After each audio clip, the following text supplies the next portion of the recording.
ಮಳೆಗೆ ನಲುಗಿದ ಅನ್ನದಾತ. ನೀರಲ್ಲಿ ಕೊಳೆಯುತ್ತಿದೆ ಈರುಳ್ಳಿ. ಮಳೆ ಬಂದರೆ ಬೆಳೆ ಕೊಳೆಯುವಷ್ಟು ಬರುತ್ತದೆ. ಇಲ್ಲದಿದ್ದರೆ ಕಾಣೆಯಾಗಿ ಬಿಡುತ್ತದೆ. ಏನೇ ಆದರೂ ರೈತರಿಗೆ ಕಷ್ಟ ತಪ್ಪಿದ್ದಲ್ಲ. ಇದೀಗ ಲಕ್ಷ್ಮೇಶ್ವರ ತಾಲ್ಲೂಕಿನಲ್ಲಿ ನಿರಂತರ ಸುರಿಯುತ್ತಿರುವ ಮಳೆಯಿಂದ ರೈತರ ಜಂಗಾಬಲವೇ ಉಡುಗಿದೆ.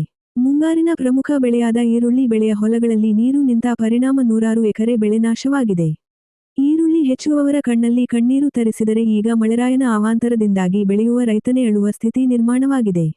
ಲಕ್ಷ್ಮೇಶ್ವರ ತಾಲೂಕಿನ ಅಡರಕಟ್ಟಿ ಗ್ರಾಮದ ಸಿದ್ದು ಹವಳದ, ಪ್ರಶಾಂತ ಹವಳದ, ಶಿವಾನಂದ ಹವಳದ, ಮೌನೇಶ ಹವಳದ, ರಾಮಣ್ಣ ಚಿಕ್ಕಣ್ಣವರ, ಬಸವರಾಜ ಮಂಟೂರ, ಈಶ್ವರ ಬಂಗಿ ಮತ್ತಿತರ ರೈತರ ಈರುಳ್ಳಿ ಹೊಲದಲ್ಲಿ ನೀರು ನಿಂತು ಬೆಳೆ ಕೊಳೆತು ಹಾಳಾಗಿದೆ.